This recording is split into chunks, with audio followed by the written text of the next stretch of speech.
Crazy Rocket, now available on PMBet.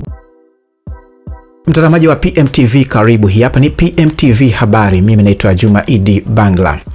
Wakala wa barabara mijini na vijijini TARURA imejipanga kuhakikisha kwamba kipindi hiki cha mvua barabara hizo zinafanyiwa maboresho na zile ambazo zipo katika mkakati pia zikiendelea kufanyiwa tathmini ili kuweza kuzijenga na kuweza kuondoa hadha ya matumizi hayo ya barabara, hasa katika kipindi hiki cha mvua, ili wananchi waweze kupata huduma nzuri. Huyu hapa meneja wa TARURA mkoa wa Dar es Salaam, Bwana Geoffrey Peter Mkinga, anaelezea zaidi mikakati ya TARURA katika kuhakikisha miundombinu hiyo ambayo ipo katika mradi wa DMDP ambao unadhaminiwa na serikali pamoja na Benki ya Dunia. Lakini pia kitahadharisha wale ambao wanajaribu kuzuia njia za maji kipindi hiki cha mvua ili kuepuka athari hizo, wasiweze kuzuia njia hizo na kuhakikisha kwamba maji hayo yanafuata mkondo wake ili barabara ziweze kuwa salama. Zaidi na Geoffrey Peter Mkinga. Sisi kama TARURA Dar es Salaam tunashughulika na maboresho ya barabara kwa maana ya kuzijenga na kuzifanyia matengenezo mara kwa mara pale zinapokuwa zimeharibika. TARURA mkoa wa Dar es Salaam tuna jumla ya kilomita 5 na 57. Hivyo kati ya hizo zaidi ya kilomita 2600 ni barabara za vumbi. Hizi sasa ndizo ambazo mvua ndogo ikinyesha tunapata changamoto kubwa ya malalamiko mengi, kwa sababu barabara hizi hazina uwezo wa kuhimili uzito wa magari au wingi wa magari ambao wanapita maeneo hayo, na zinaharibika mara kwa mara, ambazo kama serikali mkakati wetu ni kuona kwamba tunapunguza nakisi ya barabara hizo za vumbi kuja barabara za changarawe na barabara za lami. Sasa kuna mkakati wa maboresho kwa barabara za lami, tunaboresha kupitia mradi wetu wa DMDP awamu ya pili. Kuna zaidi ya kilomita 257 tunakwenda kuzijenga. Hapa kuna maswali mengi ambayo yamekuwa yakitokea kwamba mradi umechelewa. Toka mwaka jana mwezi wa 4 unazungumzwa mradi upo alafu hauonekani kuwepo. Ni kweli mradi ulianza toka mwaka jana mwezi wa 4 2024, lakini nini ambacho kilichokuwa kinafanyika? Mwanzo ilikuwa ni makubaliano kati ya serikali ya Jamhuri ya Muungano wa Tanzania na Benki ya Dunia, ndio makubaliano yaliingiwa. Baada ya kuingiwa makubaliano yale, hatua iliyofuata ilikuwa hatua ya kuwapata wahandisi washauri kwa ajili ya kuja kufanya usanifu. Kwa hiyo walipatikana wale, na baada ya kupatikana wahandisi washauri kwa ajili ya kufanya usanifu, tukaingia hatua sasa ya huo usanifu wenyewe. Kwenye kusanifu hizo barabara ambazo hizo kilomita 257 kwenye mkoa wetu wa Dar es Salaam, kwa maana wilaya zetu zote 5, tukabaini vitu ambavyo kuna athari za kijamii na kimazingira. Kuna maeneo ambayo barabara zilikuwa zinaingiliwa, barabara zilikuwa zinaingia kwenye maeneo ya watu, yani kuna majengo ya watu yataathirika na mradi kwa kiasi kikubwa, na kuna maeneo barabara zilikuwa zinaathirika kwa majengo ya watu yalikuwa yanaathirika kwa kiasi kidogo. Lakini kuna maeneo ambayo yalikuwa yale ambao wamepimwa na hayana athari kubwa za kijamii. Hayo tuliweza kugawanya huo mradi kwa hayo makundi matatu. Itakumbukwa kwamba swala la fidia lina mchakato wake tofauti. Lazima uangalie, watu wajue, kila mmoja aridhike na kila anachokwenda kulipwa, ili sasa uje uruhusu mradi kuendelea. Kwa hiyo hatua kubwa kabisa ambayo tumekwisha kuifanya ndani hizo kilomita zote 257 mpaka sasa za mradi wa awamu ya pili, tumekwisha kukamilisha hatua ya usanifu kwa miradi yote. Lakini pia hatua nyingine ambayo iliyofuatia ni ile ya kutangaza na kusaini mikataba kwa ile miradi barabara zote ambazo zilikuwa hazina fidia kabisa. Na hatua ya pili ambayo tumefikiwa sasa ni hatua ambayo kuna miradi ambayo ilikuwa na fidia kidogo, ambayo uthamini yake tumefanya na tumejiridhisha kwa haraka, ambao tunaamini hakutakuwa na malalamiko kwa umma. Hii ni hatua ya mikataba ambayo iko kwa mwanasheria mkuu wa serikali inafanywa vetting ili tupate usahihi, kwa sababu ni mikataba ambayo pia tunaingia na wenzetu wa nje. Kwa hiyo kama serikali lazima tujiridhishe huyu tunaingilia naye yuko salama, ili baadaye tusije tukaingia kwenye malalamiko kwamba hatukufahamu, hatukufanya uchunguzi. Kwa hiyo ni swala la kisheria ambalo litazingatiwa. Tunaamini ndani ya mwezi wa 3 mwishoni tutasaini hiyo mikataba ya DMDP awamu ya pili, yani kwa lile kundi la pili. Lakini lipo kundi la 3 ambalo barabara zake zinahitaji fidia kubwa kwa wananchi. Kwa nini tumeenda kufanya hapo ambapo panahitaji hicho? Ni barabara ambazo zina zina uhitaji na watu wengi. Kwa mfano ukichukua barabara ya Suka Golani Kinyerezi, ni barabara muhimu sana ambayo ikitengenezwa itaungana na barabara hii ya Temboni ambao wanatengeneza wenzetu TANROADS kutokea pale Goba njia 4 inakuja mpaka hapo Temboni, mtu anapita hapa Suka anakwenda kutokea Kinyerezi. Inakuwa ni bypass. Mtu anatoka kule Wazo anapita pale bypass bila kuingia barabara nyingine na kupunguza msongamano.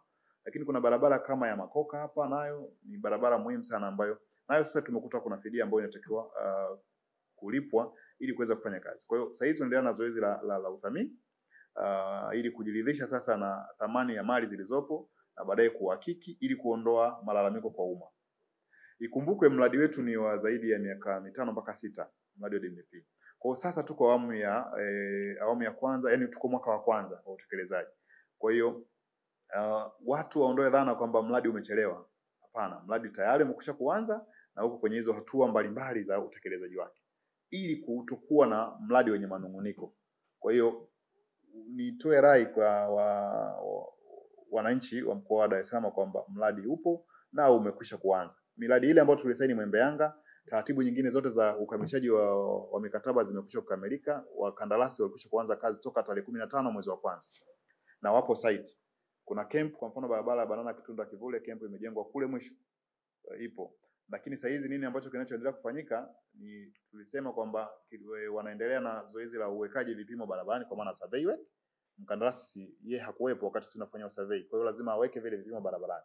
Lakini baada hapo tunaainisha maeneo ambayo yataingiliwa yana miundombinu mingine ambayo lazima tuitoe barabarani. Ili sasa tukianza kuja na magreda basi kusiwe tena kuna malalamiko ya kukata maji ya watu ama umeme umekosekanika. Kwa hiyo tunahusiana na mamlaka nyingine. Kwa hiyo zoezi la uondoaji hivyo vitu litaendelea. Tumeshajiridhisha sasa kwamba hapa mabomba kiasi gani yanatakiwa yabadilishwe, nguzo kiasi gani zinatakiwa zitoke za TANESCO, kuna watu wa cable, Vodacom, TTCL na wengineo. Humo ndani wote tunatumia korido hilo moja. Kwa hiyo tunapokuja kujenga kitu kipi ambacho kitakuwa cha maisha zaidi ya miaka 20-30, basi lazima tuhakikishe kwamba barabara hiyo watumiaji wengine wote tunawahusisha ili tusije kuanza kuiharibu barabara kwa muda mfupi tu. Kwa maana DAWASA walikuwa hawajahusika. Unajenga unakuta kuna bomba linatoboka katikati ya barabara ambao tumejenga kwa fedha nyingi za walipa kodi wa nchi. Kwa huo ndio utaratibu ambao tunaenda nao. Tunaamini mpaka kufika mwishoni mwa mwezi wa 3 mazoezi hayo yatakuwa yamekwisha na mitambo itaanza kuwepo barabarani. Na kama nilivyosema ile awamu nyingine, ile kundi jingine ambalo lilikuwa lina fidia ndogo, mwezi wa 3 mwishoni utafanyika utaratibu wa kusaini mikataba. Tuna kazi ya kusaini ya mapitio ya kufanya vetting na mwanasheria mkuu wa serikali na tunaamini itakamilika hivi karibuni, na mwishoni mwa mwezi wa 3 tutasaini mikataba na mwezi wa 4 wakandarasi wale nao watakuwepo barabarani. Ile mingine niloisema ambayo ina fidia kubwa ni lazima tuwe na subira ili tufanye. Kusiwe kuna malalamiko kama aliyotokea bonde la Mto Msimbazi. Mtakumbuka bonde la Mto Msimbazi tumerudi zaidi ya mara 3 pa. Watu wanasema hii sio, nimelipwa kidogo, nimelipwa hivi. Kwa hiyo matatizo yale yaliyotokana na changamoto zilizotokea wakati wa utekelezaji DMDP awamu ya kwanza tumezichukua hizo kama somo kwenye kutekeleza mradi huu ili kusiwe kuna malalamiko mengi kwa umma. Mradi usiwe kero au usiwe kilio kwa baadhi ya wananchi ambao wamepitiwa na huo mradi. Kwa hiyo haya yote tunayafanya ili kufanya mradi uwe rafiki na kila mtu afurahie utakapoanza kutekeleza. Kwa hiyo mradi una miaka 5 mpaka 6 na sasa tumetumia mwaka mmoja kwenye maandalizi yake, kwa sababu ukisha kusaini na benki sio kuanza mradi. Kwa hiyo hii lugha ilikuwa tunapishana sana, DMDP inaanza lini? Tumesema imeanza. Kweli ilikwisha kuanza, lakini ndio ilikuwa sasa kwenye huo mchakato wa kupatikana. Ni kama vile ambavyo tunavyomsubiria mtoto kuja kutokea. Mtoto sasa amezaliwa, mtoto naye analelewa. Ndio hii tuko kwenye hizi hatua. Baadaye ataanza kutembea, baadaye atakuwa mtu mzima, tutaikuta barabara. Hilo ni sehemu moja ambayo nataka niseme tufahamu kwamba mradi upo na unaendelea, na serikali hii ya mkoa wa Dar es Salaam lakini pia na serikali ya Jamhuri ya Muungano wa Tanzania imeutoa huo mradi kwa kipaumbele sana, kwa sababu Dar es Salaam hakuna kipaumbele kikubwa kama barabara. Viongozi wote wa mkoa wa Dar es Salaam na wananchi, barabara ni kipaumbele cha kwanza, ndio cha pili, ndio cha tatu, kwa maana ya TANROADS na TARURA. Kwenye vikao vyetu vyote hicho ndio kipaumbele chetu. Kwa hiyo hatuwezi kuacha mradi huu ambao kwetu unakwenda kuwa solution kubwa ya kuhakikisha kwamba shughuli za usafiri na usafirishaji zinakuwa nyepesi ndani ya mkoa wetu wa Dar es Salaam. Hawapati watu kero. Kama ambavyo nimesema, tuna nakisi kubwa ya barabara za udongo. Kwa hiyo na zile barabara kubwa zinazounganisha wilaya moja na wilaya nyingine. Kwa mfano barabara ya Mbezi, Msumi, Madale ni Ubungo, Kinondoni, lakini umefika ile stendi kuu ya mabasi. Kwa hiyo na maeneo mengine mengi ambayo tunategemea kuyafanyia kazi. Kwa hivyo niombe wajue mradi upo. Lakini kuna barabara nyingine ambazo zina changamoto kubwa ambazo hazipo kwenye mradi kama huu wa DMP. Kwa mfano barabara ya Pugu Majoe, Viwege, eneo la asili wanaliita lile, limekuwa lina changamoto kubwa sana mara nyingi.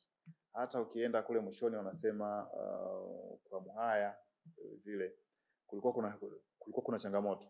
Nini sasa tumechukua hatua ile barabara kwa ukubwa wake ni kwamba kuna maeneo ambayo yale yote maeneo korofi tumepata mkandarasi na yupo anaendelea na kazi. Kuna kipande kama cha mita 400 eneo la nini lile eneo la asili wanaita la asili. Pana shida sana. Mita kama 400 zile tutazijenga kwa kiwango cha zege kama hatua ya muda mfupi ya muda wakati kuhakikisha kwamba lile eneo watu hawakwami tena. Maana kumekuwa kuna mashimo makubwa sana kuanzia shuleni pale mpaka kwenye ile daraja. Na hapa nitoe pia rai kwa maana ya kwenye ile daraja tutalitengeneza sasa hivi, tutaweka zile kingo tutaziboresha na ili maji yaweze kupita sawa sawa. Lakini hapa nitoe rai, yale maji ambayo yanaonekana kuharibu ile eneo la asili yanatokana na tabia za sisi wanadamu. Tumekwenda kujenga kufanya majenzi ndani ya mkondo wa maji. Kwa hiyo ule mkondo ule umebadilisha uelekeo sana. Kwa hiyo maji yanatiririka kwenye makazi ya watu, mwishoni yanakuja na kuvamia barabara. Kwa hiyo niombe kuhakikisha kwamba tunalinda miundombinu yetu, basi kila mmoja wetu aone kwamba anahifadhi lile eneo ambalo ni njia ya maji. Maji yana tabia kupita kwenye njia yake. Sasa unapoyabadilisha mkondo unakwenda kuleta athari kwenye maeneo ambayo hayakuwa na athari hizo hapo awali. Itakumbuka ile eneo lote lilikuwa halina shida hizo, lakini matokeo ya sisi maendeleo yetu tunayofanya, kazi za wanadamu kwenda kufanya kwenye njia za maji imepelekea hii changamoto ambayo inapelekea serikali kuingia gharama kubwa sana.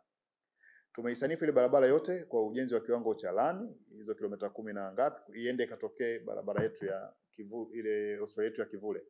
Kwa sababu kule ndio hospitali yetu ya wilaya. Kwa hiyo tutaenda tunavitengeneza au maeneo yote korofi hadi kuhakikisha kwamba barabara yote inapitika kwa namna ambavyo inavyotakikana. Lakini pia nimeeleza hapa swala la sasa tunaendea mvua. Kuna watu kama ambao wa maeneo yale na maeneo mengine tumekuwa tunashindana kuziba njia ya maji. Huyu anazuia asiende huko, anazuia asiende huko. Nitoe wito ili kutokusababisha mafuriko kwenye mitaa yetu, turuhusu maji yapite.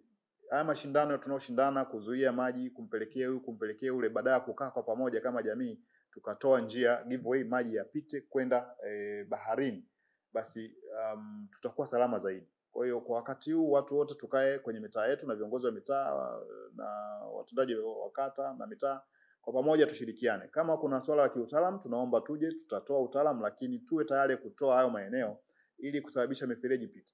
Kwa sababu kuna njia nyingi za asili watu wamekwenda kujenga kuta. Tunapotoa maji kwenye barabara ambayo ina bonde, unajua maji yanapita hapa, mtu anasema hapa kwangu. Kwa hiyo maji yanabaki juu ya barabara, mengine yanabaki kwenye makazi. Hii itatuletea athari za kipindupindu, lakini pia athari za miundombinu, lakini pia hata kuanguka kwa nyumba. So tufanye kazi kwa pamoja, tuone kwamba tunaruhusu maji yapite kuelekea yanakotakiwa kufika. Lakini cha pili, tunavyoendea hizi mvua za haya majira ya mvua nyingi, tusitumie mitaro kama jalala. Mitaro ile kila moja iwe misafi. Usafi wangu uwe mita 5 mbele ya nyumba yako, hakikisha kwamba hutumii ile mifereji iliyopo kama jalala, ili kusema maji yatembee kwa namna ambavyo inavyofaa. Ukiweka taka kwenye ile mifereji, kinachotokea ni nini? Mvua zikija zitapita juu ya barabara. Utaona barabara nyingi zimechimbika, mifereji iko imebaki juu kwa sababu mwanzoni mifereji ile ilitumika kama jalala ikazuia maji kupita. Hii tena inaipelekea serikali kutumia fedha nyingi kujenga barabara ambazo tulikwisha kuzijenga. Kwa hiyo ni hasara tunajipa sisi wenyewe wananchi. Tutailaumu serikali, lakini ni sisi tumeanza kuharibu. Kwa hiyo tuipende miundombinu yetu na tuitunze. Sababu na hii wako wenzetu ambao wanafanya kazi juu ya barabara, katikati kabisa ya barabara. Hawa wana mambo mawili, wanahatarisha usalama wao wenyewe kwa sababu barabarani kumetengenezwa kupita magari. Lakini cha pili, wanahatarisha usalama wa barabara zile ambazo tumezijenga. Kuna barabara tumezijenga kwa fedha nyingi sana, lakini mtu anakwenda kuweka jiko la mkaa katikati ya barabara, anasema anatafuta riziki. Hii sio riziki tena. Hapo unachokitafuta, unakitafuta barabara kwa sababu unatuharibia barabara. Hii barabara ni ya watu wote, si ya mtu mmoja.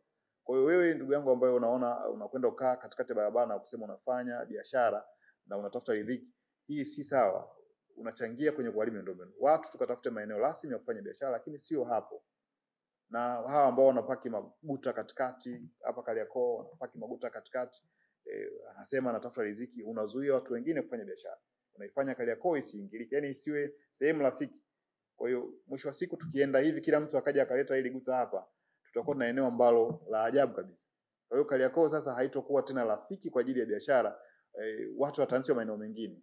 Kwa hiyo tunapofanya hivi tunazuia. Kwa hiyo kila mmoja aone anawajibika kutunza na kuheshimu matumizi halisi ya barabara ambazo tumeziweka kwa ajili ya matumizi ya watu wote, kwa sababu barabara ni ya matumizi ya umma na sio ya mtu mmoja mmoja. Lakini nimezungumza swala hapa la uzibaji wa viraka barabarani, kwamba tunaviziba, tunakata na muda mrefu. Nadhani tatizo hili, kama kuna kiraka utaona kimekaa muda mrefu, ni kile ambacho kimetokana labda katikati pale kuna miundombinu mwingine, hususan wenzetu wa DAWASA. Muundombinu wa maji ukikatwa pale chini au ukitoboka, hauwezi ukaziba kiraka mara moja. Utatakiwa usubiri kidogo uone baada ya kuziba matokeo yake ikoje, limefaa au hajafaa. Ukisema unaziba, kwa kawaida unatakiwa uzibe ndani ya masaa 24. Lakini subira inatutaka kwamba kama kulikuwa kuna bomba, lile bomba liangaliwe kwa muda kadhaa limefanya kazi ili inayokusudiwa baada ya magari kupita, kwamba uharibifu umefanikiwa kuudhibiti. Hapo ni mamlaka mbili sasa. Maana kuna kwa DAWASA na sisi TARURA au DAWASA na TANROADS. Kwa hiyo unaweza kukuta kuna kipande kama hicho. Lakini tofauti na hapo ni ndani ya masaa 24 lazima tuwe tumesharekebisha masaa 44 hicho kipande, hiyo sehemu ambayo tumeikata, ili kuto kuleta athari kwa watumiaji wa barabara. Kulikuwa kuna barabara ambayo imekuwa ikilalamikiwa sana, barabara ya Rose Garden. Ile tumeikata, tumeshirikiana na wadau wa maendeleo, tumeweza kuifanyia overlay. Kwa hiyo yale changamoto zilizokuwa zinajirudia mara kwa mara kwa sasa hazitokuwepo.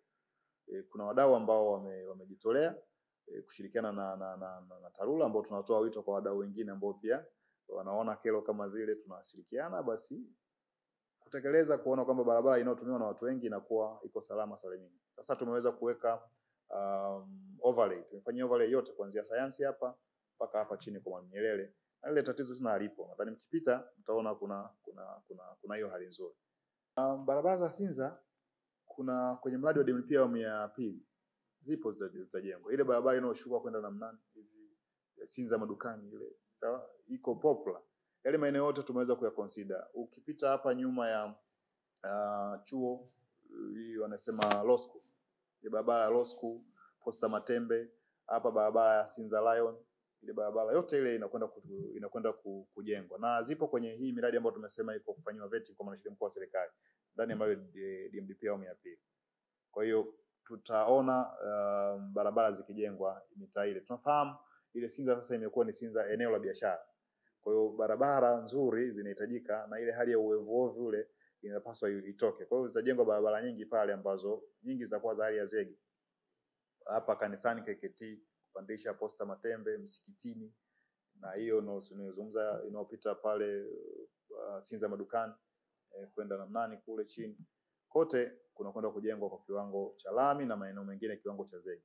Kwa hiyo tutakuwa na barabara imara tu ambazo zinafanana sasa na ukuaji ule unaopatikana pale mitaa ya Sinza, na hasa kuboresha maeneo ya biashara. Kama mtaona mradi huu wa DMP awamu ya kwanza ulivyoboresha barabara ya Shekilango Bamaga, sasa hizi unaona kila sehemu zile watu wanabadilisha majengo yao kuja majengo mengine, na tunataka basi na maeneo mengine yale yaje kuwa na sura zile ambazo zinazotakana. Kwa hiyo ni watoe hofu watu wa maeneo yale. Ndani ya mradi wa DMP awamu hii ya pili unakwenda kujenga hizo barabara za hiyo mitaa ya Sinza na zenye kufanana na maeneo mengine. Kama ambavyo nimeeleza mwanzo kwamba zaidi ya nusu ya mtandao wetu wa TARURA ni barabara za vumbi. Kwa hivyo na ambao mvua zikinyesha kidogo tunapata changamoto kubwa sana. Magari yote yanakimbilia kwenye barabara ambazo zina hali nzuri.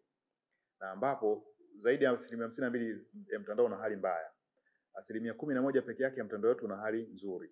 Na hizi nyingine 39 ni wenye hali ya wastani. Kwa hiyo mvua zikinyesha kidogo, magari yote yanajaa kwenye hizo barabara zenye hali nzuri na wastani, kiasi kwamba sasa zinasababisha foleni.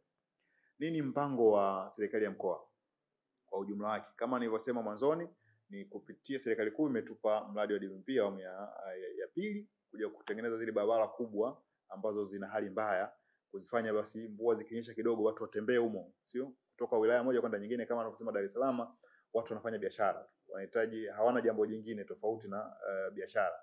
Ni mji wa kibiashara. Kwa hiyo wanataka kutoka wilaya hii kwenda wilaya ile, wa wilaya ile waje kufanya biashara huku, wao waende kufanya kule. Kila mmoja anavyotazama fursa kwa namna yake. Sasa nini kimetokea? Viongozi wetu kwa kuona changamoto hii ya kutokuwa na rasilimali ya kutosha ya fedha, viongozi wetu wote sasa wanachokiwaza ni kwamba wamefika hatua ya kutaka kuwa na mfuko wa barabara wa mkoa wa Dar es Salaam, pamoja na huo mwingine ambao serikali kuu iko nao, lakini wanafika kuwaza kuwa na mfuko wa barabara. Jambo hili linaongozwa kwa karibu kabisa na viongozi wetu, hususan wabunge ambao wao ndio machampion, wao ndio wasemaji wetu. Maono yao wanabeba maono ya viongozi wengine wote wa chini. Wabunge wetu wanafanya kazi kubwa sana wote, kwa maana ya Mheshimiwa Jeri, Mheshimiwa Zungu naibu spika ambaye yeye ana maiki karibu kusema, lakini pia Mheshimiwa huyu wa Kinondoni, Mheshimiwa Tarimba, Mheshimiwa Ngwajima, mama yetu hapa, mama nani huyu wa Mama Bona wa Kinyerezi, wote hao waheshimiwa ni wakali kweli kweli, wakiona kwamba hatupeleki mipango au plani za kutafuta vyanzo vingine vya kupata fedha. Kwa hiyo lakini viongozi wote wa mkoa wa Dar es Salaam kwa ujumla wao wanazungumzia jambo hilo la kuongeza fedha kwa TARURA na TANROADS kuhakikisha kwamba tunakuwa na fedha za kutosha kutengeneza na kuboresha miundombinu yetu. Kwa hiyo viongozi wetu ni jambo lao la kwanza, la pili na la tatu katika vipaumbele vyao. Kwa hiyo mtu yote akizungumza kwamba waheshimiwa wabunge wafanye chochote, yeye ndo hajajua tu hali ikoje. Lakini sisi waheshimiwa wabunge vipaumbele vyao, juzi tulikuwa na kikao cha barabara hapa, bodi ya barabara, lakini pia na kikao cha maendeleo ya mkoa. Vikao vyote viwili agenda yao walijadili barabara. Kwa hiyo utaona umuhimu ambao watu wao wameona barabara kwa mkoa wetu wa Dar es Salaam ni muhimu kwa kiasi gani. Na mpaka kufikia kuvitenga kipaumbele cha kwanza, cha pili, cha tatu ni barabara. Kwa hiyo ujue viongozi kwa maana ya wabunge wetu sawa na uongozi wa mkoa, mkuu wa mkoa na rasi ambao wanatusimamia, wote kwa pamoja agenda yao kubwa ni barabara. Kwa mkoa wa Dar es Salaam hakuna agenda tofauti. Hizo nyingine zipo ni supplementary zinafuata, lakini ya kwanza, ya pili, ya tatu ni barabara. Kwa hiyo TANROADS na TARURA tuna wajibu mkubwa sana wa kuhakikisha kwamba tuna plani vizuri, lakini pia ile rasilimali ndogo ya fedha inayopatikana basi tunaenda kutengeneza barabara zile ambazo zinakwenda kutibu kero kubwa kwa umma kwa sasa hivi. Kwa sababu uhitaji kubwa la barabara ndani ya mkoa wa Dar es Salaam ni kubwa sana kuliko jambo jingine wananchi wanalotaka. Sababu wanafanya biashara, wanataka tu waingie mara moja mahala hapa, watoke mara moja kwa usalama, lakini pia kushusha gharama za usafiri na usafirishaji. Wabunge wetu wanalalamika sana kwenye eneo hilo, na makubwa yatarajio kwa sababu pia wabunge wetu kwenye kulalamika huko, wabunge wetu pia ni madiwani kwenye baraza la madiwani. Kwa hiyo kuna fedha nyingi ambazo zimeendelea kutengwa ndani pia ya halmashauri zetu. Kwa mfano kwa mwaka huu wa fedha tu unaokwenda kuisha, manispaa za mkoa wa Dar es Salaam zenyewe zimetenga shilingi bilioni 24 kwenye bajeti zake kwa ajili ya kuhudumia mtandao wa barabara za mkoa wa Dar es Salaam, kwa maana Ilala, Kinondoni, Temeke na hukungeneko. Hii yote hii ni kuona ule umuhimu wa barabara. Kwa hiyo naposema viongozi wanaona umuhimu wa barabara ndani ya mkoa wa Dar es Salaam, kwa maana kuanzia wabunge na madiwani wetu, na maanisha. Kwa hiyo utaiona hiyo ina reflect kwenye maamuzi wanaofanya halmashauri. Halmashauri hawahusiki na barabara, lakini wametenga fedha za kujenga barabara. Kwa hiyo kitendo hicho pekee yake kinaonyesha viongozi wetu wanajali kwa kiasi kikubwa sana barabara. Na hata sasa kuanza kufikiri kuongeza chanzo kingine pamoja na hicho cha halmashauri, hizo fedha zinazotoka mfuko wa barabara, fedha zinazotoka serikali kuu kwa maana ya tozo na jimbo, wanafikiria kupata chanzo kingine ili kuja kuongeza nguvu ya kutengeneza barabara. Kwa hiyo viongozi wote wako macho kwenye eneo la barabara, kwa sababu kama nilivyosema Dar es Salaam tunataka barabara. Yeah. Asante sana.